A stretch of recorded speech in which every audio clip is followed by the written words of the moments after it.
Hello everyone. Today we will talk about how to fix the app of Duolingo. We will go to settings. Then we click on apps. After that we will search the app Duolingo. And we click. Then we will on for stop. After that we will go to storage.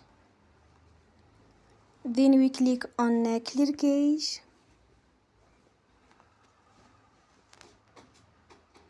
In the end, turn your phone and you will recharge your phone again.